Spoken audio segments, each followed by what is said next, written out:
Mix होगी, तो मराठी और हिंदी मिक्स मैं कैसे बात रख सकती हूँ, वो सबसे पहला मेरे सामने प्रश्न है।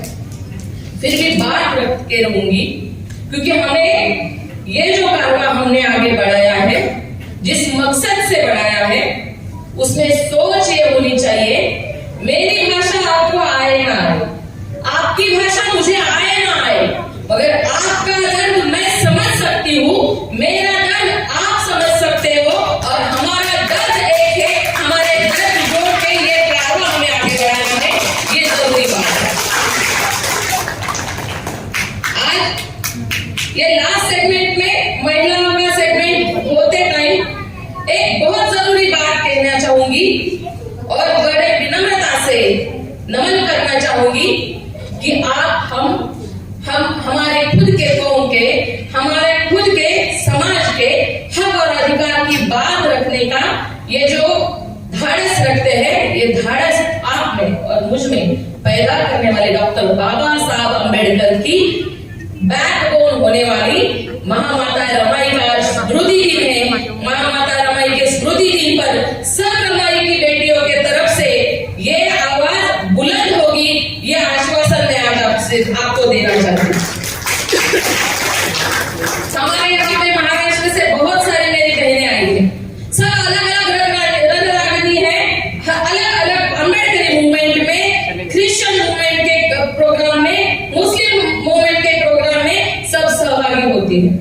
हम वहां पे, अगर हम पूना में है तो पूना में, अगर नासिक में है तो नासिक में, मुंबई में है तो मुंबई में, सभी आंदोलन में घोषणा देते थे। अब तक ये तो सिर्फ झांकी है, दिल्ली अभी बाकी है, मगर आज लोग आ गया कि दिल्ली को भी दिखाना है कि आज ये झांकी नहीं, दिल्ली हिला के ही छोड़ेंगे।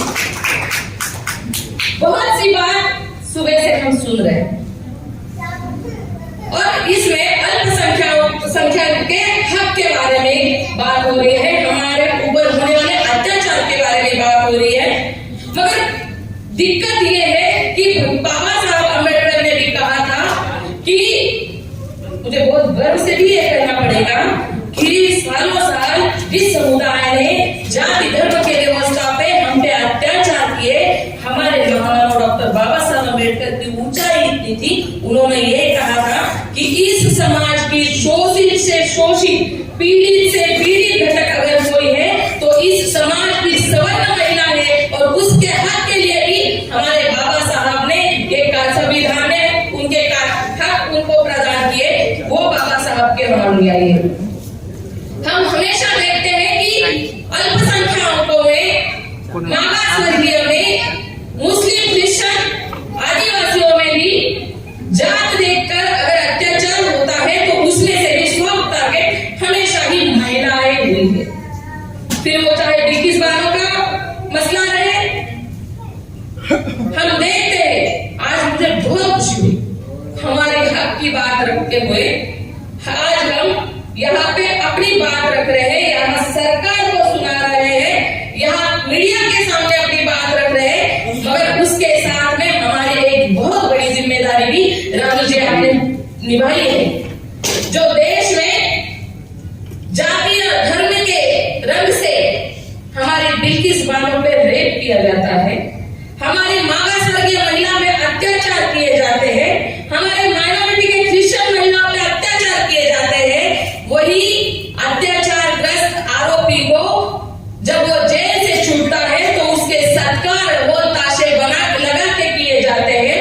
आपने वो व्यवस्था को छेद देके ये जो धार्मिक ध्रुवीकरण करने वाले रंगा बिल्ला इस देश के सरताज होके बैठे हैं, उनको छेद देने वाले देश के हर सामाजिक और संविधान कार्यकर्ता का संविधान रत्न देकर पुरस्कार दिया है। राहुल जी, मैं आपको बहुत बहुत धन्यवाद देती हूँ, आपने हम लोगों की ताकत बढ़ाई है। मैं बुद्धिस्ट समाज से आती हूँ, बुद्धिस्ट समुदाय से आती हूँ। मुझमें मेरा हक का आवाज रखने की ताकत देने वाले डॉक्टर बाबा साहब अम्बेडकर मानगांव के एक सभा में हम सब मागास वर्गीय औरतों को उन्होंने एक संदेश दिया था, आह्वान किया था। उन्होंने कहा था कि माताओं, अगर हमने आपके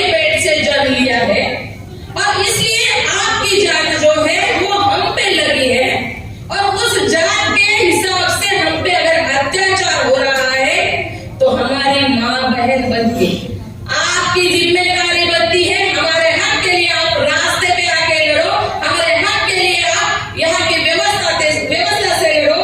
वही हम करते अब तक आ रहे हैं। और मुझे जब NRC CII के काफिले में बुलाया गया, शाहीन बाग में बुलाया गया, तब मैंने मेरे बहनों के सामने यही प्रस्ताव रखा था कि बाबा साहब ने बोला है कि हम जिस कौम में जन्म लेते हैं उस कौम के बारे में हमारी जिम्मेदारी रहती है। वो जो पीढ़ी आगे आती है उन पे होने वाले अत्याचारों के खिलाफ लड़ने की सबसे बड़ी जिम्मेदारी किसकी होती है? तो उस समुदाय के महिलाओं की होती है। आज मैं ये प्रोग्राम के इसमें एक सवाल रखती हूँ, एक प्रस्ताव रखती हूँ कि चलो हम सब पूरे देश में जो हमारी अल्पसंख्यक महिला है उनको एक साथ करके अल्पसंख्यक के अत्याचार के खिलाफ, यहाँ के रंगा बिल्ला की सरकार उल्टाने के खिलाफ एक साथ आवाज दे। और जो आज ये नेशनल कॉन्फ्रेंस है इसकी ताकत बने और आगे से जो अभी लास्ट वाला सेशन जो महिलाओं का हो रहा है, फर्स्ट वाला सेशन अगले टाइम महिलाओं का हो। और दूसरी और सबसे लास्ट बात मैं ये रखूंगी कि इस अधिवेशन में सबसे अहम मुद्दा जो रखा गया है कि बजट का 5वां हिस्सा अल्पसंख्यक का अधिकार। बजट में अल्पसंख्यकों के बारे में कोई भी ठोस भूमिका ली गई नहीं दिखाई देती है। जो भी हिस्सा मिलता है उसमें भी महिलाओं के खातिर बहुत कम से कम तरतूब होती है और बहुत से ज्यादा मतलब कागजी घोड़े बहुत नचाए जाते हैं, मगर हम तक आने तक वो पूरा वो नियोजन ही खत्म हो जाता है। अगर हम महिला है या अल्पसंख्यक आर्थिक तौर पे अपना कोई, अभी रेखा जी ने बताया कि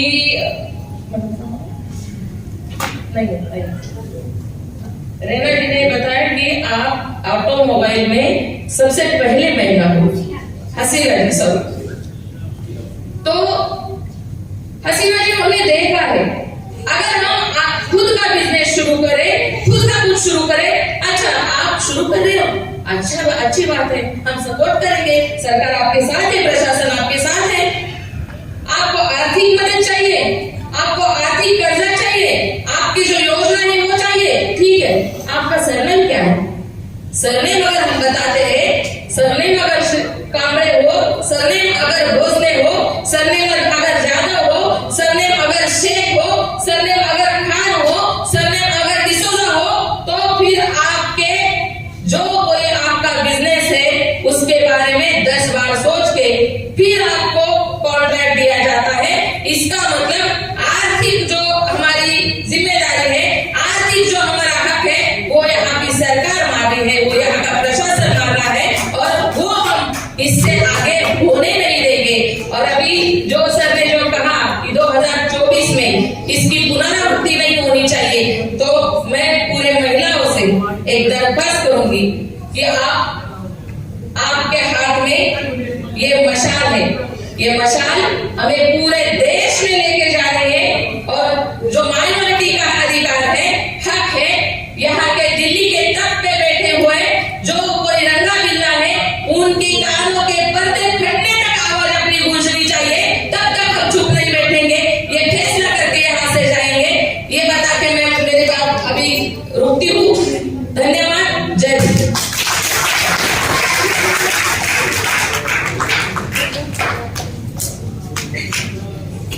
5 मिनट बाकी है, उसके बाद में चाय होने वाली है।